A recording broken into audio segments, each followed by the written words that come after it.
suis fasciné par les créateurs. Ceux qui, rongés par la passion, se forgent des destinées hors du commun. Je vous présente des portraits inspirants, des parcours atypiques et des caractères singuliers. Je suis Fusil et vous écoutez mon podcast.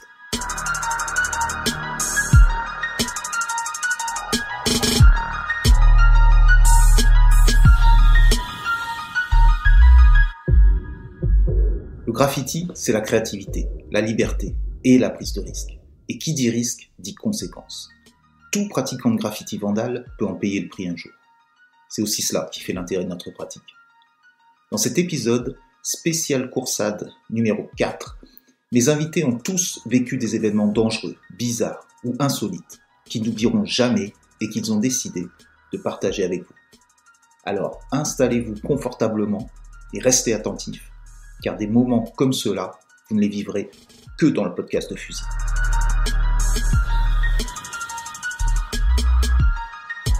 Grim, EO, Paris, Lyon, Marseille.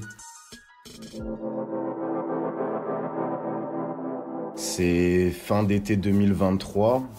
Moi, à ce moment-là, je suis rentré EO depuis 3 mois seulement.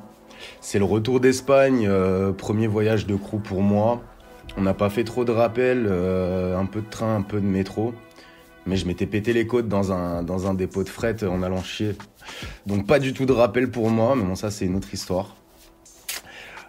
Du coup, j'arrive à Marseille, reposé, après 2 semaines au Portugal, petite dédicace à Maria. Mais là, j'ai faim, quoi. J'ai envie de prouver. J'ai passé un mois avec tous les rois du feu, dédicace au NTR, particulièrement à Sora et à mon ref Bourraco. Du coup, c'est retour de vacances, je suis encore dans ce mood de fin d'été, de mood de rencontre. Et puis j'ai envie de prouver à la meute que je peux envoyer, quoi. J'arrive du coup chez Canet EO, un petit jeune de 18 ans que j'ai vu une fois, une soirée, le jour avant le départ en Espagne, ouais. Mais déjà à ce moment-là, je sais que c'est un bon jeune. Le mec nous avait promis en mode parole de bourré de nous emmener jusqu'au dépôt de fret à 2 heures de route.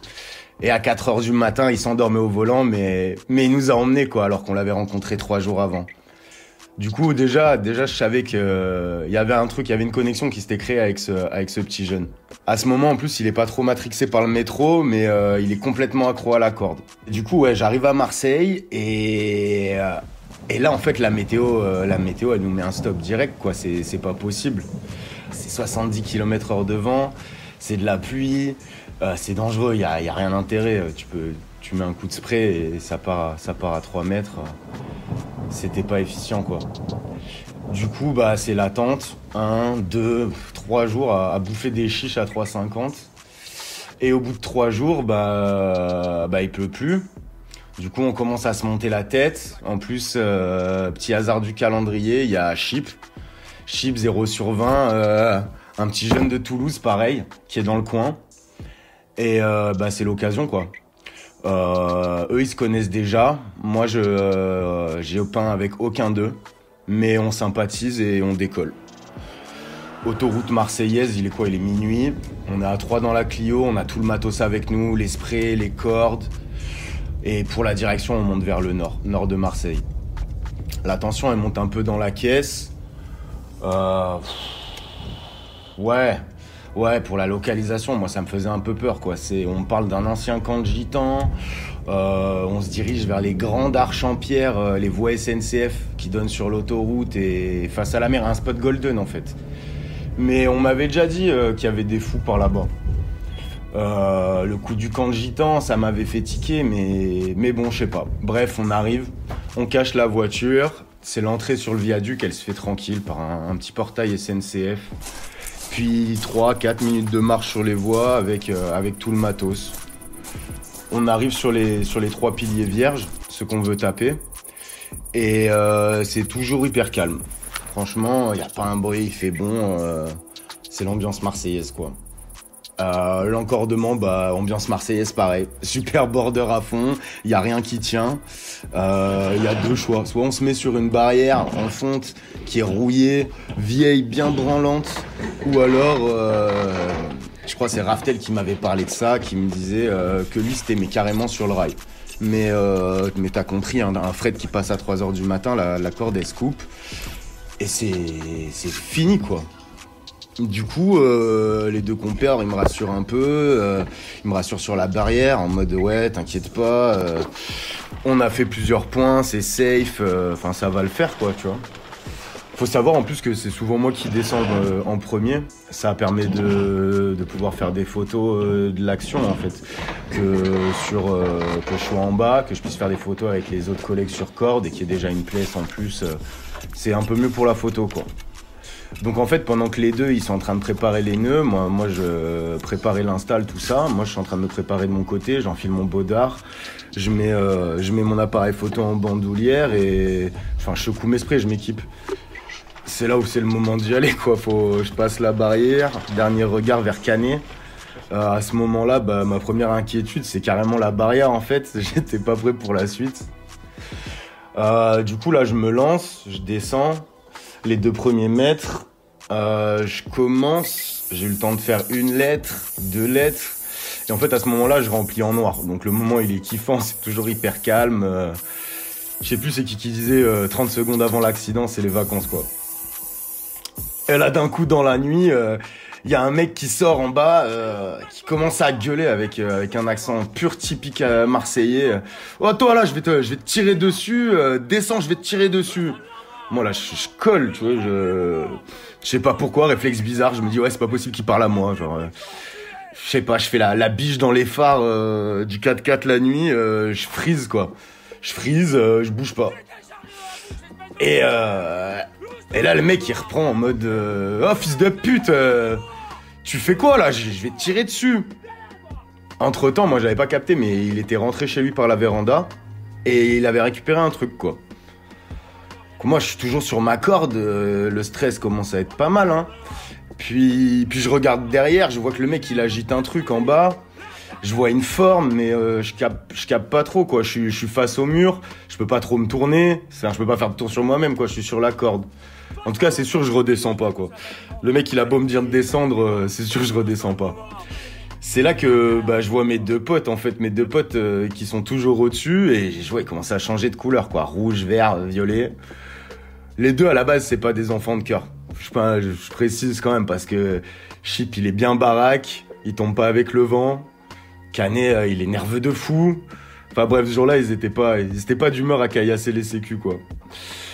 Donc là ils sont au-dessus de moi, genre à se pisser dessus, un truc qui arrive pas souvent, quoi. Ils m'appellent par mon prénom et ils sont là, Grim remonte s'il te plaît. Puis plusieurs fois avec des voix d'enfants, quoi. Grim, remonte. Et à ce moment, ouais, je comprends, c'est chaud, quoi. Je sais plus s'ils me disent qu'il a un gun, mais je comprends à leur tête que ça pue. Ah ouais, faut que je replace aussi un peu dans le contexte. À ce moment-là, c'est le 3e rappel de ma vie. Ça faisait 3 mois que j'étais rentré chez EO. Je suis pas tout à fait à l'aise avec le matos encore, mais je bombarde. Dans ma tête, enfin, je bombarde. Donc je remonte poignet sur poignet, j'arrive en haut, essouffler sa mère, hein, forcément, hein, je suis pas celui qui a le meilleur cardio, je cours pas le plus vite, donc j'arrive essoufflé, quoi. Et j'ai pas le temps de passer la barrière, qui sont déjà en train d'enlever les nœuds, défaire les nœuds, enlever le matos, et c'est à ce moment-là que je me retourne enfin vraiment, et que je capte le mec, il est pas content et surtout il a un putain de AK-47 dans la main, en fait. La tension elle monte d'un coup à ce moment-là, l'adrénaline elle rush instant. On a peur mais on garde notre sang-froid. Je me souviens plus trop du dialogue, mais je sais qu'on lui dit des trucs, on lui parle, on l'occupe pendant qu'on essaye de ranger tout notre matos, quoi. En plus à cette époque-là, on n'a pas de sac fait pour, on se balade avec des cabas Leclerc, les cordes dedans, elles sont lovées comme... elles sont vraiment mal lovées. Et voilà, là c'est bon, on a rangé le matos plus ou moins, on espère qu'on n'a rien oublié, et d'un coup on cavale, c'est la course. On s'envoie fort, on court, mais c'est une galère. Sur les balasses, ça fait un bruit pas possible, c'est hyper bruyant, on fait un boucan énorme. Je me souviens que les cordes elles sortaient des sacs, on a à deux doigts de se prendre les pieds dedans, mais on court sur la VF. sur ce viaduc là qui était super haut en vrai. Et là, on entend que ça crie dans tous les sens derrière. Le mec, il a compris qu'on l'a baisé et il est toujours pas content, le bougre. Là, on arrive enfin au portail SNCF et là, c'est plus du tout easy à sauter. Hein. Quand t'es dans le stress ultime avec le bordel qu'on se trimballait, c'est plus la même quoi. Mais bon, on passe le portail et là, on arrive à s'engouffrer dans la voiture. Petite minute de silence, moteur éteint. Il y a personne qui parle. Tout le monde reprend son souffle en fait. Et là, dans ce quartier hyper calme, pas un bruit, bah, genre on entend des crissements de pneus, bruit de moteur, et ce fils de pute, il nous cherche quoi. On est là dans la voiture, on le voit passer à 80 km/h à même pas un mètre de nous dans sa Golf de merde là, et lui il nous a pas vu à ce moment. Donc on est là en mode putain, on fait quoi? Faut bouger. Donc on démarre. On roule tranquille, la thématique c'est pas nous quoi. On redescend les 15 lacets, toujours dans le stress total. C'est que des petites rues en plus dans ces quartiers-là. Du coup, si on tombe dessus, bah, c'est trop facile de nous bloquer la route. La rue, elle est trop étroite. S'il avait été devant, bah, on était fait comme des rats.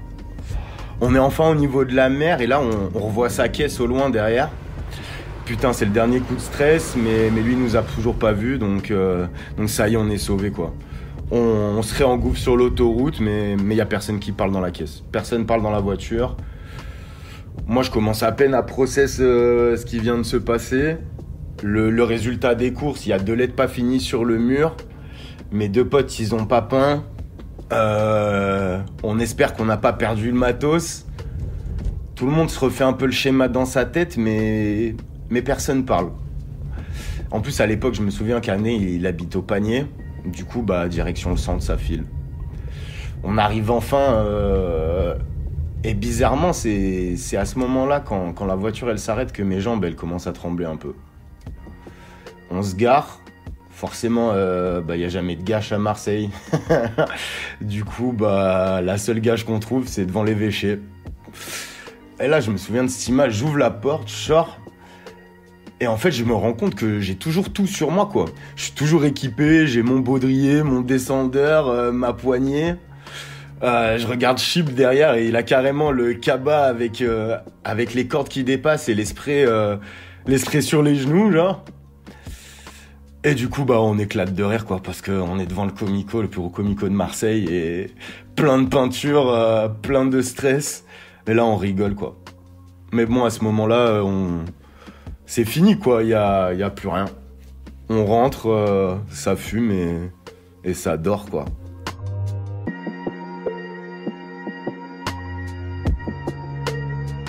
Poirito, alias Poiritor, alias Petit Poireau. Cette famille, MBK, PPDA. Phare Est. C'était en 2007, on était en interrail avec un groupe d'amis, on était 6 ou 7 potes en interrail. On a fait un petit tour d'Europe, plutôt vers le sud et l'est, et on s'est retrouvé en Bulgarie, et on avait comme contact aujourd'hui fameux Boris, qui à l'époque ne posait pas encore ça, mais donc voilà, c'était notre contact à Sofia. Et donc, on est allé les voir, lui et ses potos. Et donc, ils nous ont accueillis il nous a accueillis dans sa maison, qui était une espèce de ruine, pour ainsi dire. Il y avait pas grand chose qui tenait debout là-dedans. C'était un joyeux bazar. Et donc voilà, il nous accueille chaleureusement, tout ça. Et puis c'était le premier jour. Et donc le soir même, on va peindre un train bulgare, là, les trains rouges avec la bande jaune, là, avec les soviets, comme ça. On fait nos peintures là-bas, on fait chacun des panels, on fait la photo de tête à la fin avec les sprays enflammés, etc., etc. On repart en tramway. On fait des tags à l'acide dans le tramway, on était un peu pété, on avait bu et tout ça, c'était la fête quoi, c'était l'été. Et donc on arrive à notre arrêt de tram et on descend de là et puis on tag joyeusement dans la rue, donc on était quand même une bonne bande, je dirais une dizaine quoi. On tag un peu partout, enfin voilà, on évolue. On n'était pas très très loin de la maison du fameux Boris. Donc on tag. Et là d'un seul coup, il y a des sortes de Robocop qui surgissent des buissons, qui surgissent des buissons, quoi, qu'on n'avait pas du tout vus. Je commence tout de suite à courir le plus possible. Je me réfugie sous une voiture. J'entends que ça s'excite autour de moi, j'entends des bruits, des cris, des machins, des trucs, des keufs qui parlent en bulgare, tout ça. Et puis, en gros, je m'endors sous la voiture. Et tout se passe bien. Le jour se lève, je me réveille, donc toujours sous ma voiture. Et plus aucun bruit autour de moi, forcément. J'avais capté qu'on n'était pas très très loin, qu'on était dans le quartier de la maison de Boris. Et donc, les jours LP, du coup, je tourne un peu dans le quartier, histoire de retrouver la maison. Et je la retrouve.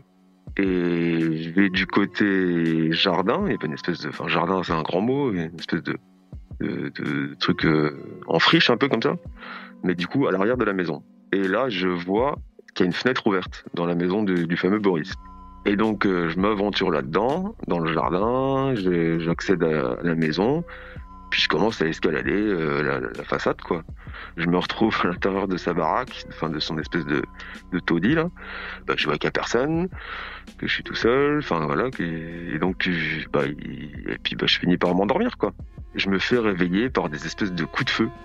Mais à côté, juste à côté de moi. Des coups de feu, pas un gros calibre, hein, mais des vrais coups de feu, quoi, de fusil de chasse ou je sais pas trop quoi.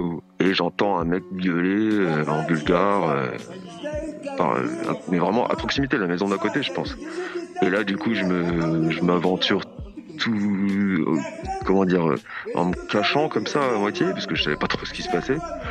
Et je me rends compte en fait que le voisin d'à côté, il tirait sur un petit gitan qui était dans le jardin, je sais pas ce qu'il faisait. Et en gros, il lui tirait dessus pour lui dire de se casser, quoi. Et puis le temps passe, et puis finalement, tous les poteaux, dont les Bulgares, ils rentrent quelques heures après tout ça. Ils me racontent qu'ils se sont tous fait péter, qu'en fait ils ont passé un sale moment en garde à vue, parce que pas trop les Français du coup, ils étaient plutôt cool avec les Français, mais en revanche les Bulgares ils ont pris cher. Et puis notamment il y a des potes qui me racontent qu'ils étaient en cellule avec des gitans bulgares, quoi, et qui eux pour le coup ils ont pris des sales coups de taser dans les couilles, ils se sont pris des sales coups et tout ça, enfin ils ont pris vraiment cher. Enfin, en gros, mes potes déjà m'expliquent que ce qui leur a été reproché, ce qui nous était reproché, c'est qu'en fait, depuis quelques jours, il y avait des espèces de satanistes, de là-bas, des Sofia, qui taguaient sur les églises orthodoxes dans le quartier, quoi. Et en gros, nous, là où les Condés ont jailli, ils ont jailli des buissons d'une église orthodoxe qui avait été taguée quelques jours avant. Et donc en fait, ils pensaient que c'était nous, les satanistes, qui taguions sur les églises orthodoxes pour insulter Dieu.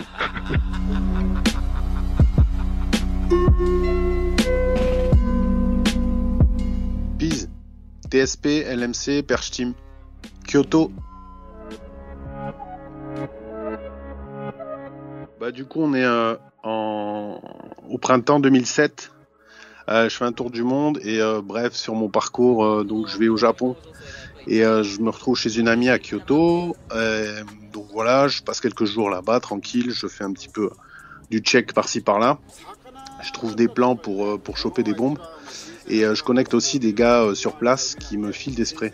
Donc voilà, je fais ma petite life et puis voilà, je peins. Je fais un train, je fais quelques graphes par-ci par-là. Et le week-end arrive, je sais pas, ça devait faire peut-être une dizaine de jours que j'étais là-bas. Et du coup, je pars de chez ma pote en fait, et je vais à la gare. Et devant la gare, je trouve un vélo. Du coup, je prends le vélo et je fais ma petite balade en ville. Et puis là, je trouve un immeuble, un grand immeuble, je sais pas, peut-être 6 étages, avec une espèce de petits immeubles japonais avec du carrelage. Je me dis putain, c'est chambé. Et un peu comme chez les quinries, c'est-à-dire il y a des escaliers en fait qui sont accessibles pour aller sur le toit de l'extérieur de la rue, quoi, directement. Donc il y a juste une petite barrière, je saute, je monte, je fais mon graphe en haut, tranquille, je fais un chrome. Et puis de l'autre côté, pareil, je peins, je fais un flop. Et puis surtout que cet immeuble, il représentait bien, c'est un immeuble qui donnait sur une grosse avenue de Kyoto. Et du coup, je fais mon truc tranquille. Donc là, je sais pas, il devait être 10h du soir, un truc comme ça. Il faisait nuit déjà, mais c'était pas très très tard. Et je reprends le vélo, je pars, je tourne en ville. Je vais plus vers le centre. Et je me dis, bon, t'as quand même pécho un vélo pour pas avoir de soucis. Du coup, je pose le vélo et je continue à pied. Je fais ma petite balade, je me balade dans la ville. Et du coup, je fais des guettas, enfin normal. Et puis, donc la soirée continue, j'entends du son, je me faisais un peu chier, et je rentre dans un bar karaoké. Et là, du coup, je check des gens complètement bourrés qui sont en train de danser, faire la teuf, tout ça. Et je me prends au jeu avec eux, je passe la soirée avec eux, etc. Puis il y avait des Américains. Et dont un mec avec qui je commence à discuter, qui me dit que lui aussi il fait du graffiti, machin, truc, quitte à Gordeur. Ok, très bien. Donc bref, la soirée continue, etc. Et donc on sort du bar, je sais pas, peut-être 2h du mat, quoi. Et là on se met à guetta avec lui, donc il me suit, on fait des trucs dans le centre-ville, je fais des petits stores, des trucs à droite à gauche. Et je sais pas, le temps passe. Je suis quand même dans un état d'ébriété avancé. Mais voilà, on s'amuse, c'est tranquillou, quoi. Les rues sont assez désertiques, donc pas de stress. Et puis, vers l'aube, je lui dis, regarde, il y a des rues, en fait, à Kyoto qui sont couvertes. Il y a plein de villes au Japon où c'est comme ça. Et c'est vrai qu'à Kyoto, je crois qu'il y a 2 ou 3 rues comme ça, qui en plein centre, qui sont complètement couvertes. Et c'est que des stores. Et c'est des shops la journée. Et c'est vrai que c'est la partie de la ville où il y a vachement de monde et de passage. Du coup, je vois des stores, je me dis, bah, vas-y, tu me check, je peins là, je fais un dernier store. Et basta, après on rentre chez nous, quoi. Et du coup, je peins, et je lui dis de faire le check. Et pendant que je peins, je me retourne. Et là, je vois passer un keuf à vélo, un keuf Jap, en vélo, quoi. Et je vois que l'autre, il me dit rien, et qui part en courant, et qui va se planquer dans une entrée d'immeuble. Donc moi, le keuf, en fait, forcément, il s'arrête de suite, il tourne vers moi, il commence à me gueuler dessus. Moi, je pars en courant, je galope.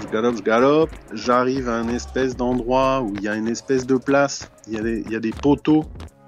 En courant, je me mange un poteau, je tombe par terre, j'ai tous mes sous qui tombent par terre. Le stress, toujours avec mon sac à dos et mes sprays, bref, je cours, et là je me retrouve en fait pris au piège. C'est une petite place qui est fermée. Donc qu'est-ce que je fais ? Je saute le mur, je retombe, je sais pas, environ 5 mètres plus bas, dans un jardin. Et là, je suis en panique, je cours dans tous les sens, et puis je vois un espèce de... Donc je suis dans un jardin assez grand, et c'est comme un ancien temple Jap. Et là, j'ai pas eu la meilleure idée que je vois des escaliers, je me dis, ah ouais, trop bien, je prends les escaliers, et des escaliers, je saute sur un balcon. Le balcon, il était, on va dire, muré, quoi, j'étais caché. Et je me dis, je me planque là, et j'attends, quoi. Et là, je me recroqueville en boule. Et puis j'attends. Et je me dis, putain. Et je commence à entendre des sirènes de police à droite, à gauche, et que ça rapplique. Et j'entends des voitures, j'entends de plus en plus de mouvements. Ça me paraît une éternité. À ce moment-là, moi, je suis recroquevillé. Je me dis, putain, faites que je sois invisible, faites qu'il lâche l'affaire. Je vais pas envie de me faire serrer pour ça, quoi. C'est bon, c'est pas le moment. C'était la fin de la nuit. J'avais envie de rentrer chez moi. J'avais fait un store, enfin pour moi c'était pas fou, quoi, mais j'avais surtout envie d'être tranquille, quoi. Et puis j'attends, et là au bout d'un moment je vois les rideaux en fait de la fenêtre bouger, et là le rideau s'ouvre et il y a je sais pas environ une dizaine de keufs qui ouvrent la porte et qui commencent à hurler dessus en japonais en mode je sais pas ce qu'ils me racontent. Moi, je suis là, je lève les mains, je leur crie I'm not a criminal, I'm not a criminal en stress. Et bon, voilà, je me fais serrer. Donc, ils m'emmènent au poste. Je me retrouve au poste. Et là, j'avais pas de papier, j'avais rien sur moi. Donc, ils essaient de me parler. Moi, je joue au couillon, bien sûr. Les Japonais, faut savoir que, je sais pas si aujourd'hui ils parlent plus anglais, mais à l'époque, ils parlaient pas beaucoup anglais. Du coup, interrogatoire classique, ils font venir un interprète. L'interprète, du coup, je lui dis que j'habite chez une amie. Sauf que moi, j'étais en stress parce que je voulais pas qu'ils aillent chez elle, parce que j'avais des photos de mon voyage d'avant, de graphes, de plein de trucs. J'avais des sprays aussi chez elle. Du coup, je voulais vraiment pas qu'ils aillent là-bas, parce que je me suis dit, si c'est comme en France qu'il faut une perquise, je suis dans la merde. Donc en gros, je sais pas comment on trouve le moyen. Elle vient, elle ramène mon passeport en fait au commissariat. Et là, du coup, normal, déposition, etc. Blablabla. Tout team. Je passe donc toute la journée, je passe la nuit là. Le lendemain, je me réveille, je fume une clope. Et là, en fait, là, on me transfère. Et on me transfère et je leur demande où je vais. Ils me disent rien. Et j'arrive en fait dans la prison de Kyoto. Et là, j'hallucine parce que je me dis, mais comment ça, ils m'envoient au trou direct? Enfin, c'est quoi ce délire? Donc, ils m'envoient au trou. Faut savoir que quand même avant, j'avais demandé donc un traducteur, mais où est-ce que je vais, etc. Ils me disent non, mais c'est pas la prison, t'inquiète pas, mais c'est pas la prison. Je dis mais ah bon? Et quand j'arrive, je me dis mais c'est la prison quoi. Donc bref, je suis là, on me check, on me fouille, on me fout à poil, je me retrouve dans une espèce de cabine où il y a que mes jambes qui dépassent en fait, je suis enfermé, je vois rien. Et j'entends que ça trifouille des trucs, ça part, enfin voilà quoi. Et là, il m'ouvre et donc je me retrouve avec ma nouvelle tenue de tôlard et je me retrouve en fait dans une cellule seule, une cellule vraiment à l'ancienne où il y a un lavabo qui sert en même temps de bureau avec une planche en bois dessus et des chiottes pareil qui servent de siège et en même temps de chiottes. Vraiment le truc à l'ancienne et que dalle, un futon par terre. Et du coup, je me retrouve là, donc je passe un jour, 2 jours. Au bout du 2e jour, je commence à m'impatienter, à me dire putain, mais qu'est-ce que je fous là? Ça y est, je suis au trou. Enfin, combien de temps ça va durer? Je commence un peu à péter les plombs. 3e jour, en fait, je gueule et tout, j'hurle. Et je leur demande qu'est-ce qui se passe, qu'est-ce que je fais là, enfin que moi je veux parler à quelqu'un, etc. Pour savoir un petit peu où ça en était, quel allait être mon avenir quoi. Et là donc on me dit rien et on me transfère, on me change de cellule. Parce que bon, ce que j'ai pas dit avant, c'est que je suis dans cet endroit pendant 3 jours, il y a rien, mais il y a strictement rien. Donc j'essaie de dormir, j'essaie de faire un peu des pompes, enfin, j'essaie de m'occuper comme je peux. Et il y a un espèce de maton qui déboule un jour et qui, en se foutant de ma gueule, en voyant que je pétais les plombs, je me faisais chier, me jette un espèce de porno censuré.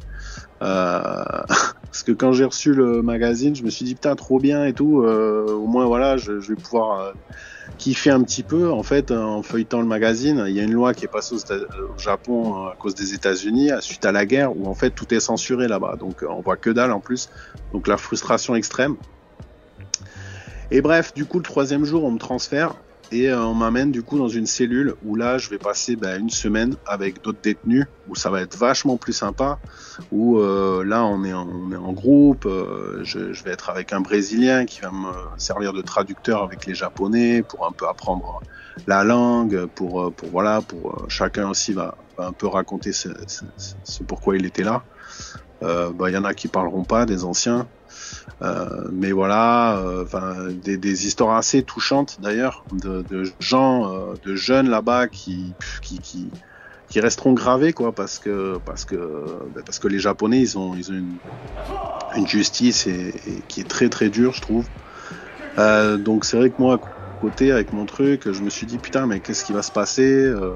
Enfin voilà quoi, j'avais entendu des histoires d'étrangers qui s'étaient fait serrer, qui avaient passé 1 an au trou pour prendre les métros à Tokyo. Bon là c'était pas le cas, mais voilà.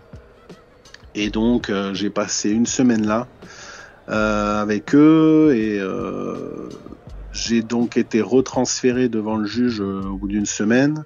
Et donc là ils m'ont sorti un dossier avec plein de photos, ils m'ont re-questionné sur d'ailleurs, il y avait plein de tags et plein de photos que j'avais fait, mais qui n'étaient pas censés être dans le dossier, qui étaient dans le dossier, en rapport avec le store que j'avais fait. Et bien sûr, j'ai nié tout ça. Pour le store, je leur ai dit que voilà, j'avais bu, que j'avais pris une bombe, que j'avais voulu essayer de faire un graphe, machin truc. Et au final, je me suis fait libérer sans rien. J'ai été raccompagné gentiment c'est-à-dire j'ai pas eu d'amende, j'ai pas été expulsé ni quoi que ce soit. Après, j'ai quand même joué aussi sur le fait que j'étais un étranger, que j'étais juste un touriste de passage et que s'ils me gardaient au Japon indéfiniment, j'aurais plus de sous et que j'allais être bloqué dans leur pays, que ça allait être vraiment problématique. Du coup, voilà, j'ai été libéré, j'ai pas eu d'amende. J'ai par contre un casier là-bas qui pour récidive m'enverrait de nouveau au trou. Pour n'importe quelle connerie d'ailleurs. Et voilà. Et donc j'ai été raccompagné gentiment par un taxi je sais pas, des keufs quoi, ou je sais pas de qui travaille avec la police. Et j'ai été raccompagné chez mon amie, devant chez elle. Et voilà. Et fin de l'histoire, le truc marrant, c'est que le soir même, il y avait un Français qui faisait du breakcore dans un club à Kyoto du coup. Et le soir même, j'étais en club pour fêter ma sortie en train d'écouter de la drum and bass et du breakcore. Voilà. voilà la story à Kyoto. Inoubliable.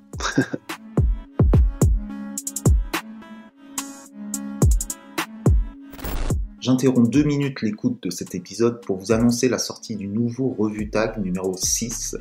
Pour ce numéro, j'ai sollicité 6 pratiquants de graffiti au parcours de styles variés pour nous faire découvrir leur vision de leur propre ville à travers une sélection de 30 photos chacun et un texte. Donc ont participé à ce numéro Esnor du Santiago du Chili, Dapswan de Taipei, Spoon 93 de Paris, Mike de New York City, Atomico de Miami et Zombra de Mexico City. Donc en plus d'être une super publication qui aura sa place dans votre bibliothèque, c'est aussi un moyen pour participer à l'aventure du podcast et nous supporter financièrement. Donc vous pouvez le choper dans notre boutique en ligne. C'est la boutique du podcast, le lien est dans la description de cet épisode. Merci d'avance et je vous laisse bon podcast.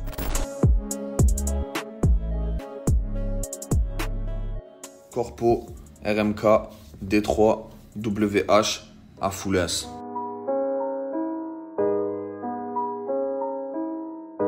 Je vais vous raconter une petite anecdote de 2013. Du coup, on était sur Paris. Il y avait le frérot MCR qui traînait pas mal avec nous. Et il était un petit peu saoulé de peindre en tunnel, de peindre des métros en tunnel. Il voulait peindre en hangar ou en dépôt. De là, on le ramène faire le tour de plusieurs dépôts et il kiffe sur celui de Choisy-le-Roi. Du coup, il organise sa petite mission parce qu'il voulait vraiment organiser lui-même. Le challenge, il était un peu plus grand sur Paris. Et donc de là, il rentre dans le spot, il analyse tout est carré. Bon. On revient 2 jours plus tard. De là, il fallait au moins 2 minutes par personne pour rentrer dans le spot parce que vas-y, le grillage, il était vraiment grand. Du coup, on était 4, fallait compter au moins 10 minutes. Et au moment de rentrer, je vois, il y a une personne qui nous crame à la fenêtre. Je le sens pas trop, je le dis aux autres. Donc du coup, vas-y, on annule, parce qu'on avait quand même pas mal de préparation. Et on se dit, on revient demain ou après-demain. De là, on revient 2 jours plus tard. Et du coup, c'est parti. On rentre dans le spot. Moi, j'étais le dernier à passer. Et je vois, il y a quelqu'un quand même qui nous a cramé. J'ai un petit doute. Mais bon, vu que tout le monde est rentré, que ça y est, on se dit, allez, c'est bon, on nique sa mère. De là, on commence à peindre, tout est carré. Dans la mission, il y avait Fink, Ronks, MCR et moi. Et Biwi qui nous checkait. De là, tout se passe bien, on peint. Au bout d'un certain temps, on nous prévient que le MC déboule. De là, on part tous en courant, bien organisé, bien carré. On monte le grillage tous ensemble, tout nickel, on s'esquive. De là, on va pour sortir de la résidence. Et il y a MCR et Ronks. Je sais pas, on dirait ils sentent la patate. Donc direct, ils s'esquivent sur le trottoir à droite. Nous, on était garés juste en face. Donc, du coup, Biwi, Quefin et moi, on monte dans la voiture, on charge les voitures dans le coffre et c'est parti. Comme on prend la route, comme il y a une Alfa Romeo qui commence à nous suivre. On sent, elle était garée derrière nous. On démarre, elle démarre en même temps que nous. On se dit, c'est bizarre. On regarde quand même bien. On voit que c'est un black et un rebeu qui conduisent. Donc, de là, on se dit, On ne sait pas si c'est la police, le MC bizarre. C'est bizarre. Des gens du quartier, on ne sait pas trop. Du coup, on brûle un feu et on voit que la personne, elle brûle un feu. L'Alfa Romeo, elle brûle un feu, on prend un sens interdit, elle prend un sens interdit. C'est vraiment, vraiment, vraiment bizarre. Limite, on continue de faire des infractions pour voir si vraiment elle nous suit. De là, on prend le périphérique. Le périphérique, il est limité à 80. Nous, on est à moins à 110, en train de slalom entre les voitures. La voiture, elle veut pas nous lâcher, mais elle met pas de gyro. Donc, on ne sait pas trop. On continue à slalomer, course-poursuite. De là, entrée d'autoroute. Ça se jette dans l'autoroute. Limite à 130, on est à 150, 160 en train de slalomer. La voiture, elle veut pas nous lâcher. C'est vraiment bizarre. Il faut savoir que nous, on est dans un délire où on prend la chose à la rigolade. Ça veut dire, on dit à Biwi, on te dépose. On prend pas les choses au sérieux. Alors que, voilà quoi. De là, la course-poursuite, elle continue. Ça fait au moins un quart d'heure qu'on est en course-poursuite. C'est long. Du coup, j'ai une idée qui me vient. Je dis à Quefin, ralentis au maximum. Essaie qu'elle soit juste derrière nous. Et dès qu'il y a la prochaine sortie, tu essaies de mettre un gros coup de volant à droite. Comme ça, elle trace tout droit. Et nous, on prend la sortie. La prochaine sortie, elle arrive. Et réellement, il a fait vraiment les choses bien. Là, la voiture, elle a carrément fait demi-tour sur l'autoroute pour venir prendre la sortie. Donc nous, on a pris un petit peu d'avance. On est au loin dans la sortie. On arrive dans un endroit, ça fait comme un bois. Donc de là, on se jette entre deux voitures. On coupe le contact. On se baisse. Et la voiture, elle passe à côté de nous, limite au ralenti. Et elle s'arrête 10 mètres plus loin. Nous, on rallume le contact. Marche arrière à fond. On arrive au niveau de la sortie. Et là, on voit un gyro. Donc c'est bon. On se dit, ça y est. On a perdu, c'est pas grave, ça arrive. Du coup, on coupe le contact, ça y est, on s'arrête. Hein. Et là, l'Alfa Romeo, elle se pose devant nous et personne sort. D'un coup, une voiture, elle arrive de police sous gyro. L'Alfa Romeo, direct, elle part. Deuxième voiture de police, troisième voiture de police, camion de police, que des hommes en noir qui sortent, des Robocop, flashball. Il me regarde, les mains en l'air, le loquet, les mains en l'air. Moi, ça y est, je sais plus là, il me demande trop de trucs en même temps. Éclatage de vitre au flashball, ça nous sort par les fenêtres. Tous allongés comme au State, sur le dos.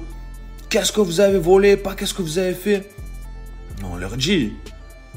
Nous, on a juste fait des graffitis. Il y avait un petit stade, on a tagué dans le stade, on a fait des graphes, on a fait l'apéro. Rien, qu'est-ce qui se passe? De là, ils nous disent non, on nous a appelés pour cambriolage. Il y a toute la bague du 9-4 qui est à vos trousses. Et nous, on leur dit, mauvaise pioche, les gars. Nous, on est des 3 graffeurs. On a graffé dans un terrain de foot. Rien à voir. Genre, hors sujet total, votre cambriolage, là. De là, ils partent se concerter. Ils nous disent, vous savez quoi? On va démêler le vrai du faux au commissariat. Du coup, direction le commissariat. Et là, c'est pas comme d'habitude. L'OPJ nous reçoit tous en même temps. Alors que normalement, c'est garde à vue, les scellés, et un par un, l'OPJ nous reçoit pour voir notre version des faits. Là, il nous reçoit tous en même temps et il prend la parole. Les gars, désolé, c'est une erreur judiciaire. Comprenez l'intensité de notre opération. On nous a appelés pour cambriolage, je sais pas quoi. Non, on lui dit, c'est bon, c'est pas grave, c'est rien, ça arrive. Il nous dit, pour les vitres pétées, vous allez chez Carglass, vous dites c'est une erreur judiciaire, je sais pas quoi. Bon, on sort de là. Et là, Quefin, il nous dit quoi? Bon, on prend les paris. Combien de temps avant que GDN il nous contacte? Ça a pas loupé. 6 mois plus tard, GDN qui m'appelle sur mon téléphone, je pète les plombs. Quefin, pareil, mais lui, il a abrégé direct, il est parti 6 mois en vacances. Donc du coup, moi, je suis là, je suis à Marseille, je suis rentré, je suis en formation. Je suis là, je reçois des appels de GDN sur mon téléphone. Mauvais délire. Et en plus de ça, j'esquive de fou. Je leur dis, je viendrai par exemple, je sais pas moi, le 6 juin, j'appelle le 3 juin, je pourrais pas venir. Je viendrai le 18 juillet. Le 18 juillet, j'appelle, je dis, je viendrai pas, je pourrais pas, j'ai pas d'argent. En même temps, qui c'est qui a envie d'aller à GDN, genre. Et un jour, je me retrouve à devoir aller... En fait, j'ai une formation à Paris pendant une semaine. Et ça m'a saoulé qu'il m'appelle. Je me dis, vas-y. Au final, tellement j'ai fait traîner que fin, il est rentré de vacances, il y est allé. Ça s'est bien passé, il a tout nié. Oui, il y est allé. Il a tout nié, tout carré. En plus de ça, ils ont trafiqué les dépositions pour dire que soi-disant, le frérot il nous avait balance. Alors que tout bidon, on sait très bien, ils vont pas nous mélanger comme ça. Bref, de là arrive ma formation, je les appelle et je leur dis je viendrai le vendredi à la fin de ma formation à telle heure. La vérité, l'angoisse toute la semaine. Je me dis mauvais délire, semaine de formation. Je crois que j'étais à Colombes dans le 92. Et je me dis fin de la formation, direction GDN, mauvais dél. Et là, genre, je prends mon RER, c'est parti, direction Gare de Lyon, parce que je dis GDN, mais je crois que ça avait changé, c'était à Gare de Lyon. Et de là, j'arrive à Gare de Lyon, j'appelle le frérot, je lui dis c'est où exactement, il me dit c'est au 2e étage, qui est de droite, je sais pas quoi. Je vais là-bas, j'arrive devant, je me dis tu sais quoi, je vais me péter une petite ch'toune, une petite clope, au cas où d'un coup ils me mettent en garde à vue, mauvais délire. Je fume ma cigarette et je vois il y a un mec qui répare la porte, un ouvrier.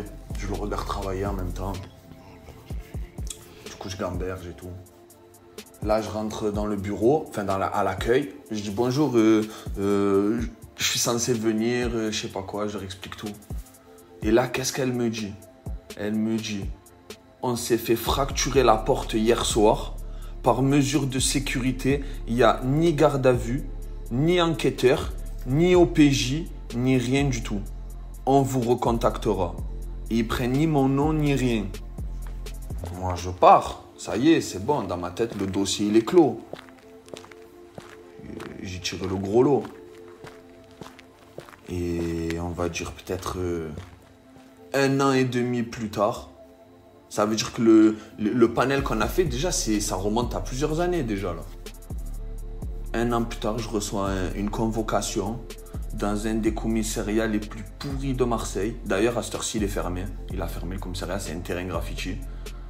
Et la personne qui m'auditionne, c'est carrément la personne de l'accueil. Ça veut dire qu'il faut qu'elle trouve quelqu'un d'autre dans le commissariat pour la remplacer. Vraiment à la dérive, le commissariat. Et le dossier, il est énorme. Et la personne qui me reçoit là pour prendre ma déposition, heureusement, elle a lu 3 lignes. Elle en avait rien à faire. Elle m'a dit, dis-moi ce que tu as à me dire là-dessus, jeune. Et on n'en parle plus. Moi, je lui ai dit, on était dans le stade, on a fait l'apéro, on a fait 3 tags. De toute façon, c'est un endroit où on peut faire des tags.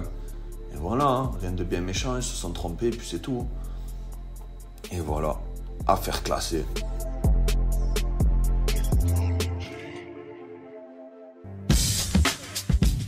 Yo, c'est le modère, ouais, tiens, une petite post-it, depuis 91, Karma Violent, V13, AOBC4.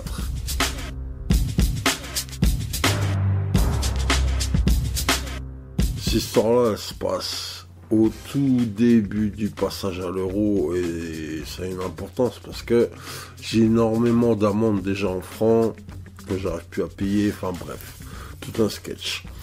On avait un endroit où on allait peindre, c'est sous une autoroute, c'est des espèces d'arcades chelous et tout, enfin des espèces de petits tunnels, machin. Et bref, ouais, c'est tout, je vais peindre là-bas. Nous on y va tout le temps, on y va à 400 voitures. Moi une fois j'y vais tout seul, je garde là-bas à gauche, je peins. Et il se passe un truc de gueudin, c'est que je suis en train de terminer mon truc, je tourne la tête et je vois un gendarme. Et en arrière-plan, je vois la voiture. Je me dis, ouais, vas-y, ça sert à rien que je cours. Voilà, tu vois, la voiture, c'est la voiture à ma meuf de l'époque. Donc c'est tout. Il me fait remballer mon matos, machin, tout ça. Mais je me dis, dans mon sac, ils vont m'emmener à la gendarmerie. qu'il y avait un autre gendarme qui était dans la descente, mais que j'avais pas vu au départ. Mais ouais, je vais arriver à la gendarmerie, ils vont me faire vider le queue, c'est tout. Il y avait un bouc, et si ce bouc-là il sort, j'étais cramé parce que il y avait mon blast d'avant, et mon blast d'avant était méchamment cramé sur le chalon. Et ouais, voilà, et c'est tout. Donc, dans la montée, bizarrement, il me laisse passer en dernier. Ça me laisse le temps de balancer mon bouquin dans les fourrés. Et je monte dans la voiture de gendarmerie. Enfin bref, ouais, voilà, tac, gendarmerie. Les gendarmes sont très très sympas, contrairement au Condé. Ils m'ont payé un café, ils m'ont pas mis en garde à vue ou quoi que ce soit. Ils ont appelé le proc. Le proc, il a dit appeler la SANEF, donc truc d'autoroute. Autoroute, ils ont dit ouais, 3900 €, je sais pas comment ils ont jugé, mais bon, bref. Ils ont appelé le proc il a dit ouais, il a un mois pour payer ses 3900 €. Sinon, il repasse au tribunal. Donc ouais, voilà, je me retrouve dans un bourbier pas possible, mais une fois que ça c'est fait, tout ça se déroule sur entre le moment où ils m'ont ramené en 2 heures, tu vois. Donc ils me ramènent à l'endroit où ils m'avaient posé. Moi je redescends, je récupère mon bouc, il avait plus, donc le bouc je l'ai toujours. Mais il est un peu dégueulasse. En plus c'est un gros bouc. Je reprends la voiture de ma meuf, je rentre à l'appart, et le problème c'est que en fait la voiture elle était pas à son nom, la voiture elle était au nom de son beau-père, et ce que je savais pas à l'époque parce qu'on était en début de relation, c'était un peu spé, mais son beau-père était gendarme.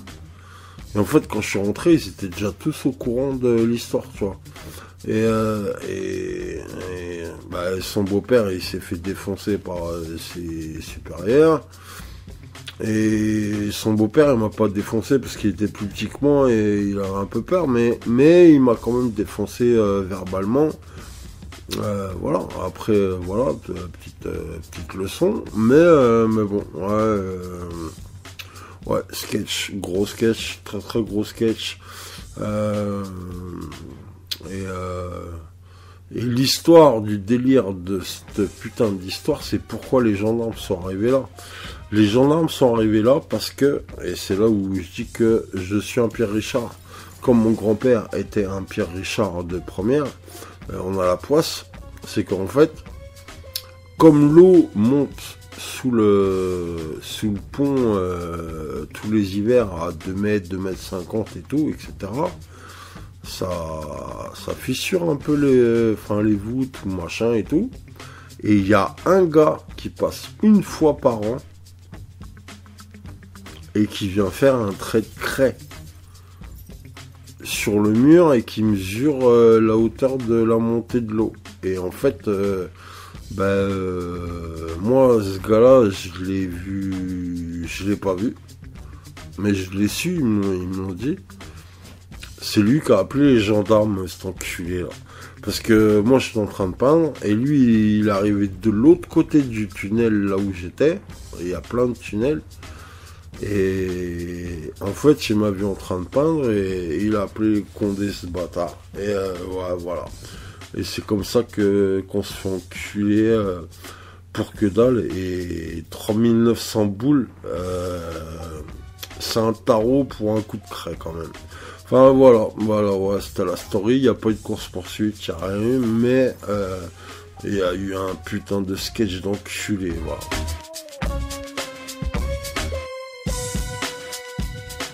Alors moi c'est Bachir, à l'époque des faits c'était Slick, et je faisais partie d'un groupe qui s'appelait NPC, Nord Pariat Cron, et plus tard Né pour Carton.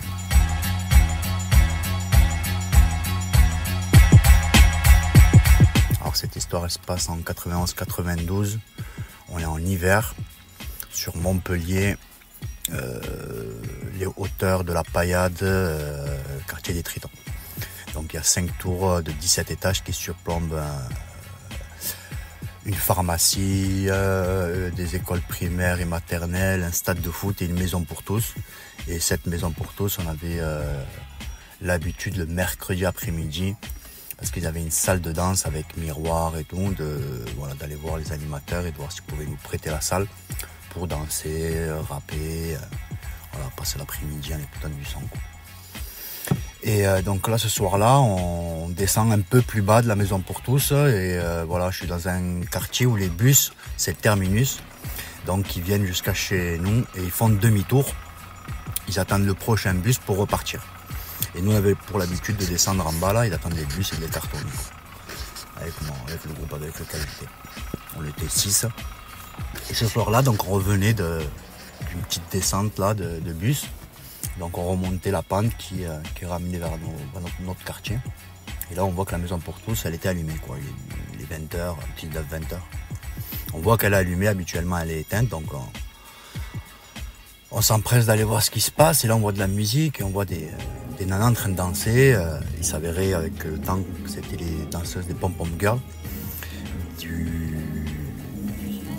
club professionnel de basket de Montpellier, Hérault. Bon, nous, on avait 13-14 ans, quoi. Elles en avaient 25, je pense, 25-30 ans, quoi.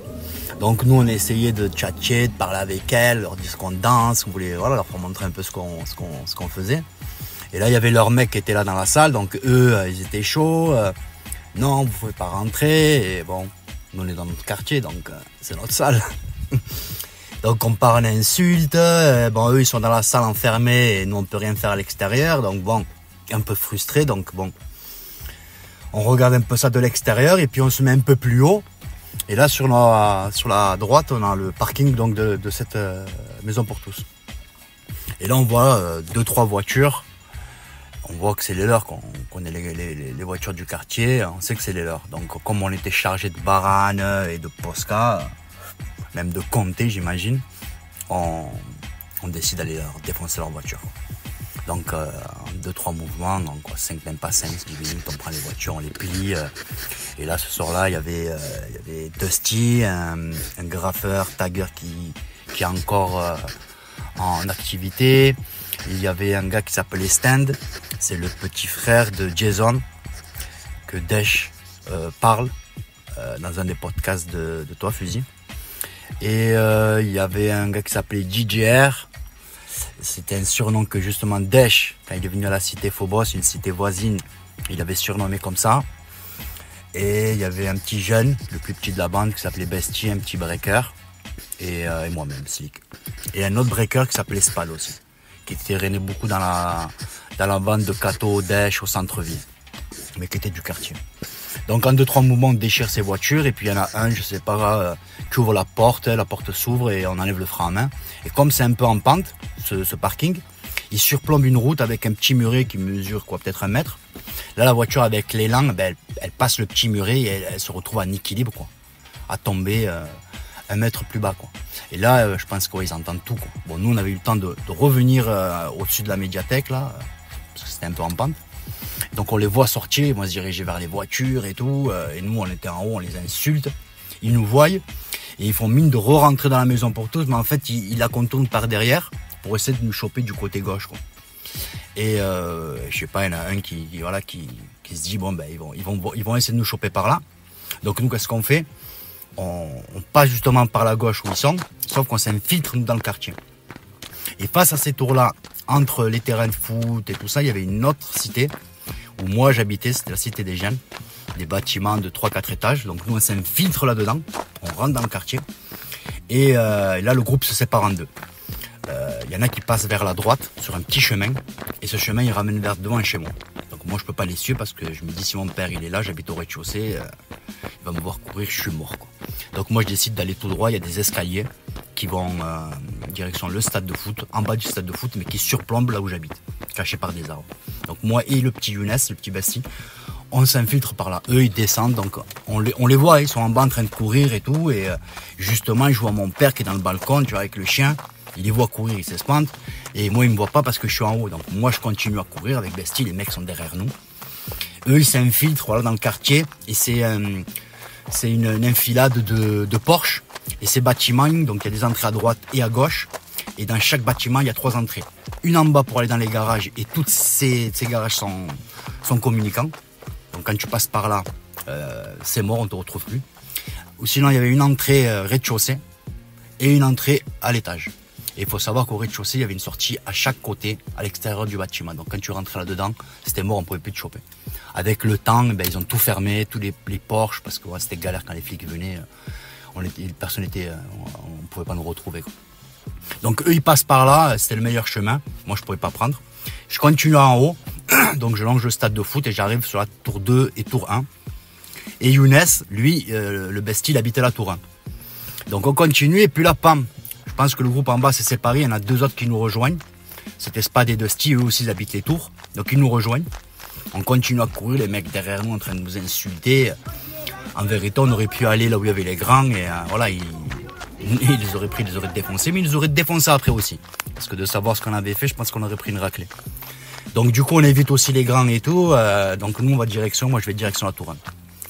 Spad et des besties me suivent et Dusty, lui, il habite à la tour 3, il me semble. Donc lui, il coupe et il va tout seul, il part vers là-bas.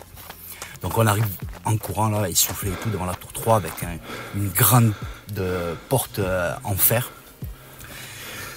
C'est Spad qui en promet, Bestie et moi il ouvre la porte, je la reclaque derrière moi.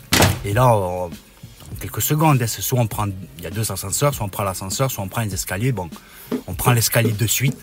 Pam, pareil, on claque derrière nous.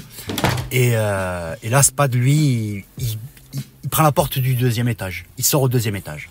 Et moi et Bestie, on continue à monter. Moi, je passe devant. Je le prends avec moi, là, je le tire. Et nous, au 8e, on avait un étage où il y avait dans chaque étage, il y avait des caves. Mais là, au 8e, on avait une cave, où on avait l'habitude de cacher les choses qu'on avait pétées, quoi. Donc là, on décide, je lui dis, allez, on monte, instinctivement, on va dans le 8e étage, on ouvre la porte, quoi. Discrètement, mais enfolé aussi. Donc on referme derrière nous, on court, on prend à droite, la porte des caves. On ouvre cette porte de cave qui est ouverte. On rentre, une enfilade d'une dizaine de caves. Et là, on va dans l'autre cave qu'on sait qu'elle est ouverte. Donc on rentre dedans, on ferme la porte et là, essoufflé, qu'on avait peut-être tapé 5-10 minutes de course non-stop. On était essoufflé, le petit bestie pareil, quoi. Et j'entends les portes derrière là-bas qui s'ouvrent, mais est-ce que c'est quelqu'un qui habite le bâtiment, qui habite l'étage, ou est-ce que c'est eux, je sais pas. Donc je mets ma main devant le best pour essayer d'atténuer un peu son souffle, et moi aussi.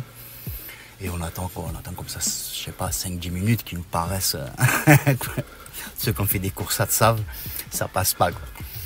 Et de là on décide donc d'attendre 5-10 minutes et on ressort. Donc on ouvre la porte, on écoute, on voit qu'il n'y a rien. Et Bestie, il habitait au 10e, 2 étages au-dessus. Donc on prend l'ascenseur, je le monte au 10e, il rentre chez lui. Et moi je décide d'aller au 13e. Au 13e, là où Spad, qui s'est arrêté au second, habite. Donc je tape chez lui, sa mère me répond, non, il n'est pas rentré encore. Donc j'en déduis qu'il n'était pas remonté. Donc je décide de prendre l'ascenseur et je descends au 2e. Au 2e, je vais dans les caves et tout, je vois qu'il n'y est pas. Je descends à pied, j'écoute derrière les portes, j'entends rien. Je sors et là je le vois. Il sort, me dit ouais, j'étais au 2e, chez telle famille, je leur ai dit que il y avait quelqu'un qui voulait me taper, donc ils m'ont fait rentrer. C'était très solidaire, donc alors la famille l'avait protégé, l'avait laissé rentrer. Donc nous on se retrouve en bas de la tour et on avait un sifflet de ralliement qui était et donc dès que quelqu'un entendait ce sifflet, il nous répondait voilà. Donc on se rejoignait et là on fait le sifflet, il y a JJR qui me rejoint, Stan qui nous rejoint aussi. Et voilà, et eux, ils étaient partis dans les caves se cacher et tout. Donc on dit allez, on va voir qu'est-ce qui s'est passé. On y retourne. Il manque Dust avec nous.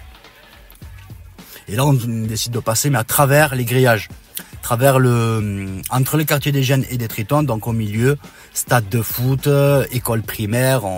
Les grillages sont coupés, on passe à travers et tout. Et là, bam, on arrive derrière des buissons et on voit le parking, quoi. Là, on voit voilà, quoi. Les Condés. La voiture avait basculé, elle était le devant planté par terre, et les voitures défoncées, on les avait taguées, des NPC, des Dust, des Stands, eux c'était des cartonneurs, quoi. Et nous derrière, pareil, slick et tout, on les avait défoncés, avec des couleurs, je te raconte pas, parce que voilà, faut savoir que nous on taguait Obaran presque exclusivement et on faisait des mélanges de couleurs de dingue, quoi. On s'en battait les reins.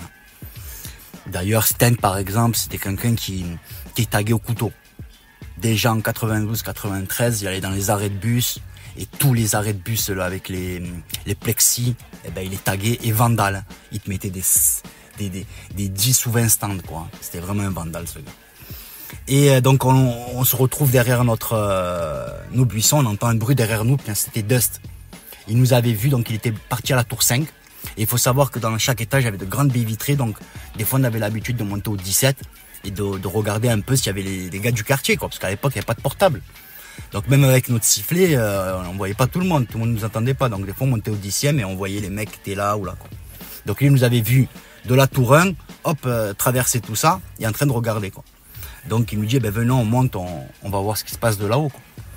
Donc nous on décide de monter là-haut au 17 et on regarde de plus bas, voilà, la voiture en train d'essayer d'enlever la dépanneuse, les nanas et les mecs en train d'essayer de gratter leur voiture.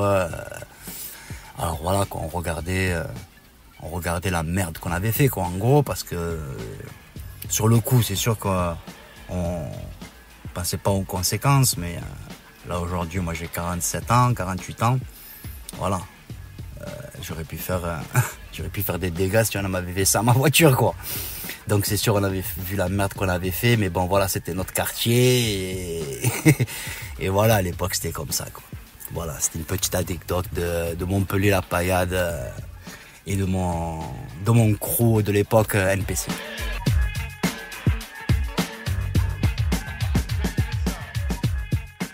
Hades, KTA, EO, DIE, Paris, 9-4.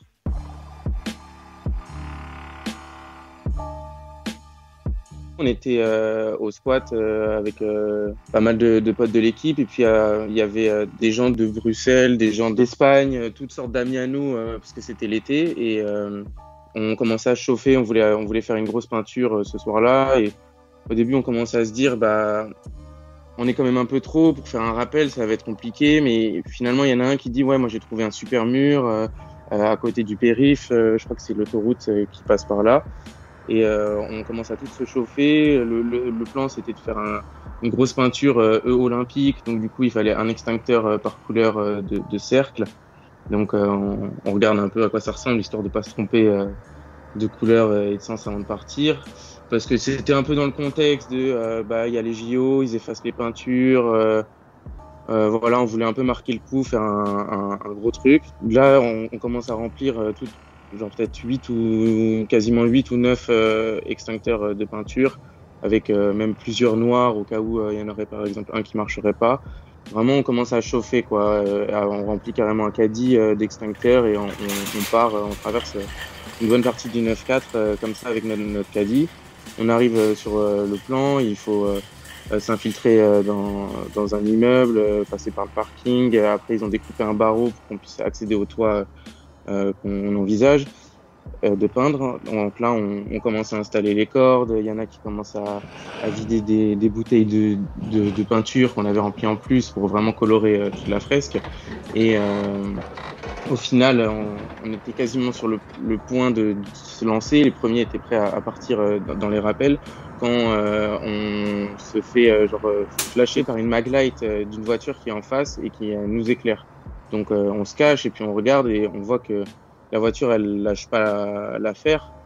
Je me dis que le mieux c'est de réussir à s'exfiltrer le plus rapidement possible vu qu'on a l'air d'être cramé et que j'ai pas du tout envie de me faire attraper sur un toit avec 9 potes, autant d'extincteurs et des cordes, etc. Sachant que, on a peut-être d'autres soucis judiciaires à côté, donc bref, j'ai pas forcément envie de les croiser, quoi.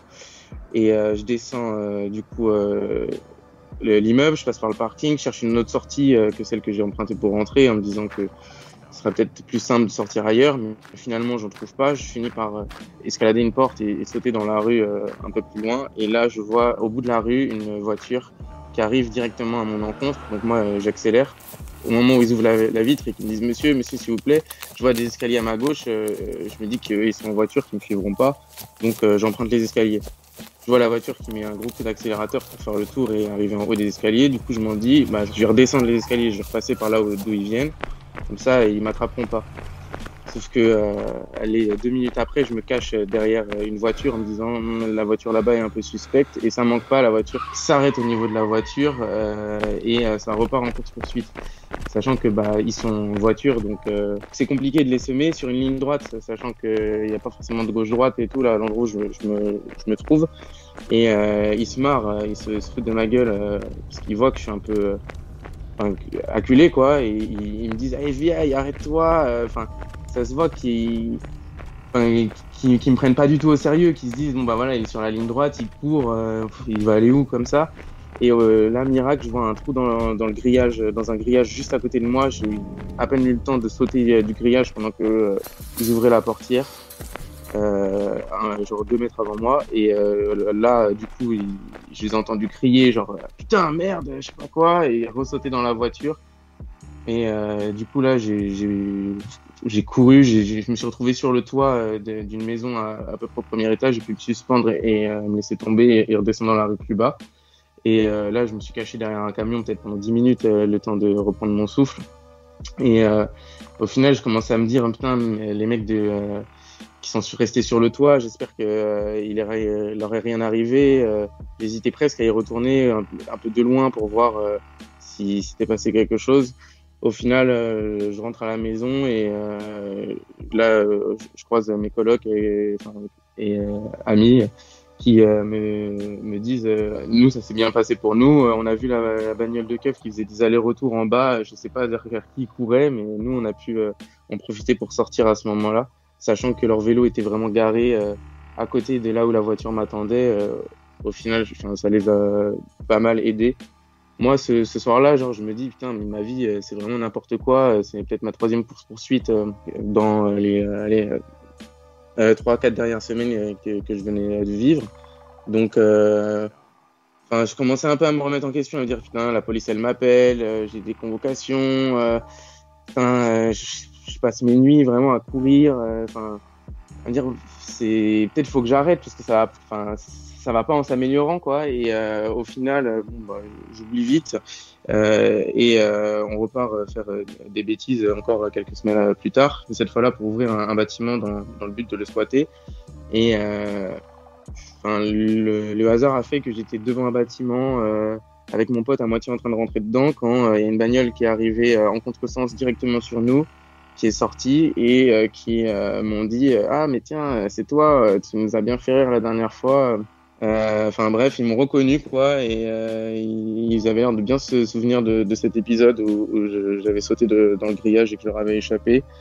Et au final, là, ils étaient en train de me contrôler devant un bâtiment avec les poches remplies d'outils, un sac à dos rempli de clés, voilà. Et ils étaient plutôt détente avec moi, assez contents de m'avoir attrapé, et je pense qu'ils avaient envie de me dire que ça se passait bien quand je courais pas, quoi. Et le rapport était assez bizarre parce que ça reste des policiers qui font pas leur travail de policier, mais au final ils m'ont à peine contrôlé, ils m'ont laissé repartir avec tous mes outils et ça m'a un peu aidé à dédramatiser le traumatisme de toutes ces courses-poursuites, quoi, et toutes ces nuits où je rentre chez moi et je me dis putain, si j'avais pas couru, qu'est-ce qui se serait passé, quoi.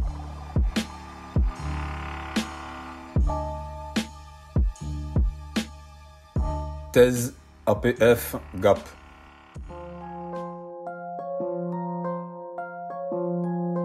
Nous sommes au mois de décembre 2001. Je peins des trains depuis une petite année et nous avons pour habitude d'écumer régulièrement les dépôts de notre région. Parfois, on pousse même un peu plus loin pour trouver des modèles que nous n'avons pas. Et depuis quelque temps, nous nous rendons à Perpignan car un de mes acolytes connaît une équipe de là-bas.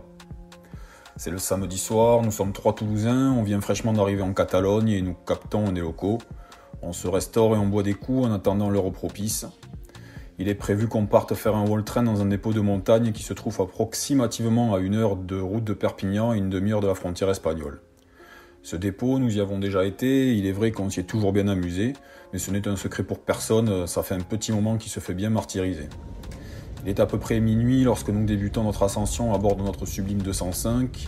La route est longue, sinueuse et par conséquent les bières continuent de se vider afin de tuer le temps. Il est 1h du matin passé lorsqu'on arrive dans le village totalement désert. Sur les conseils du Perpignanais, nous nous garons en pleine forêt, assez loin du lieu du crime, et après une bonne marche sportive pour essayer de vaincre le froid saisissant, on pénètre dans la gare. Il n'y a qu'un train et c'est un ex-Inox banlieue parisienne reclassé en TER. Il est au beau milieu de la brume et nous allons le peindre à quai. Après avoir vérifié la sûreté de la zone, on s'approprie le lieu et on déballe les multiples cartons remplis de bombes. Tout est bien éclairé, la gare nous fait face et dans notre dos on peut dire que c'est la jungle montagneuse. Comme nous sommes 4 et qu'il n'y a que 3 wagons, 2 vont faire des one-man et moi et un pote allons nous installer à 2 sur le wagon restant. On s'étale partout et on se lance dans le ravalement de façade. Tout est calme, enfin un calme relatif car on fait quand même pas mal de bruit dans ce semblant de bout du monde. Alors c'est le genre d'endroit que j'affectionne moyennement car effectivement s'il n'y a personne on est roi et on a presque le sentiment qu'on pourrait partir avec le train, mais s'il y a un quelconque problème, vu l'environnement et les conditions météorologiques, enfin. Donc la température doit avoisiner les -4, -5 degrés au bas mot, et malgré le fait d'être très actif physiquement, étant donné qu'on n'est pas des alpinistes et que nous ne sommes pas trop équipés au niveau des vêtements, on sent quand même bien le froid. Hormis ce détail, tout va pour le mieux, on barbouille depuis à peu près 30 minutes, nos œuvres progressent bien, et la rame commence à être dans un sale état. Alors moi je m'occupe du lettrage et mon binôme fait de gros persos en couleur de part et d'autre. Putain! Tout à coup une voiture déboule à notre gauche plein phare sur le quai. Et c'est ni plus ni moins que le 4x4 de la gendarmerie. Masqué par notre propre bruit, étouffé par la carcasse de notre proie, on ne le voit qu'au dernier moment. C'est le chaos. Pas le temps de remballer les munitions. On laisse tout en plan et on fuit par la droite du dépôt. Aidés d'un chien, les militaires nous talonnent. Ils hurlent. On s'enfonce de plus en plus dans la pénombre en cavalant sur une multitude de brindilles qui craquent. Le sol est glissant et humide. Le goût du sang monte dans ma gorge. Un de mes compères me gêne dans mon élan. J'ai l'impression que celui qui me devance peine à escalader un mur de pierre. Dans la précipitation, je lui emboîte le pas. Je me hisse à mon tour. Je me fais éclabousser. Je tombe. Merde. Ah putain, c'est quoi cette flotte? Je suis complètement gelé. C'est horrible. Je comprends instantanément qu'on vient de tomber dans un ruisseau et que ce dernier est suffisamment profond pour que nos corps soient totalement immergés. Nous ne sommes que les 3 Toulousains. Le Perpignanais a disparu. Au bout de souffle, tétanisé par le froid et par la peur, on ne bouge plus. Hormis le léger courant de l'eau, il n'y a plus un bruit. Où sont nos poursuivants? Le silence est pesant et notre position littéralement incommodante. Soudain, une lumière transperce la nuit. Le rayon d'une lampe torche passe au-dessus de nos têtes, mais par chance, la végétation dense nous camoufle. Et pour couronner le tout, le mélange apéro, stress et sprint ne faisant pas bon ménage, je me mets subitement à vomir. Et comme nous sommes bien regroupés, j'en fais aussi profiter les 2 autres. Instantanément, l'un d'eux me plonge la tête sous l'eau pour atténuer mes toussements. Les gendarmes nous ont entendus et le molosse aussi, mais par chance, il est tenu en laisse. Il aboie, il nous parle. « Allez, sortez de là, on va vous choper de toute façon !» Ils ne sont qu'à quelques mètres. J'essaie de me contenir. Mon cœur bat la chamade à tel point que j'ai le sentiment qu'ils peuvent l'entendre. Quelques secondes nous paraissent être une éternité. On perçoit toujours leur voix, mais il nous semble qu'elles s'éloignent. L'envie ne nous en manque pas, mais on ne sort toujours pas de notre terrier aquatique. Je ne sens plus mes membres, je ne sens plus mon corps, mais au point où on en est, on se décide finalement à s'extirper. Je peine à vous décrire l'inconfort physique dans lequel je me trouve. Totalement trempé, on fait 2 fois nos poids habituels, je ne parle même pas des godasses. L'enfer. Nous puisons une dernière force pour gravir une colline de manière à nous éloigner le plus possible. On est dans la forêt, c'est le noir total, la seule source de luminosité sont les timides étoiles qu'on perçoit à travers les feuillages. On se donne la main, on percute sans cesse des branches et des troncs d'arbres. Au bout d'un moment, nous jugeons hors d'atteinte et nous stoppons notre ascension, épuisés. Pas d'autre choix que de rester là jusqu'au lendemain matin. Le pire, c'est qu'on surplombe et donc on distingue encore le train défoncé et dans la gare, le comité d'accueil n'a toujours pas battu en retraite. Transi de froid, on ne sait vraiment pas quoi faire. Un coup on sautille, on gesticule, un coup on se blottit, les uns contre les autres, mais rien n'y fait. J'imagine que je suis devant un bon feu de cheminée ou dans mon lit douillet, mais la réalité me rattrape. je suis bel et bien dans un endroit ignoble. J'ai l'impression que je vais crever. On papote, on tente bien quelques blagues, mais l'heure n'est vraiment pas à la fête. On se demande si le 4e larron s'est fait prendre, s'il nous a balancé. C'est long, très très long. À l'aube, aidé par le jour naissant, on réalise le bourbier dans lequel nous nous trouvons. On amorce notre descente dans la direction qui nous semble être la plus logique pour retrouver la voiture. Au bout d'une heure, j'ignore par quel miracle, mais tels des morts vivants, nous tombons sur notre bolide. Avec un léger regain d'enthousiasme, on s'empresse de monter à bord. On sort du chemin forestier et au bout de quelques mètres sur le bitume, ascenseur émotionnel. On se rend compte qu'un des pneus est à plat. À l'unanimité, on décide de poursuivre notre route en roulant sur la jante car notre seul et unique souhait est de fuir de ce lieu cauchemardesque. Quand même obligé de changer la roue un peu plus loin avec la boule au ventre car la paranoïa nous laisse penser que c'est un coup des flics qui ont déniché la 205. Rien de tout ça en fait, car au bout du compte, la crevaison est l'œuvre d'une grosse épine d'acacia. Nous poursuivons notre route et retrouvons comme par enchantement le Perpignanais sur le bas-côté en train de faire du stop. L'enfoiré nous explique qu'il a passé une bonne partie de la nuit au sec, caché dans un hangar qu'il connaissait loin de la gare. On ne se fait pas prier lorsqu'il nous convie chez lui afin de prendre une douche bien chaude et mettre nos vêtements serpillères au sèche-linge. En guise de conclusion, je peux dire que plus de peur que de mal au final, enfin un peu de mal quand même, parce que nous sommes rentrés avec de bonnes égratignures et surtout de bonnes grosses bronchites. Après ces déboires, l'un de mes 2 associés toulousains a été vacciné à perpétuité contre les trains. Me concernant, vu qu'en 2017 j'ai quasiment revécu la même mésaventure en Slovénie, j'essaie plutôt dorénavant d'éviter le plus possible les dépôts de montagne.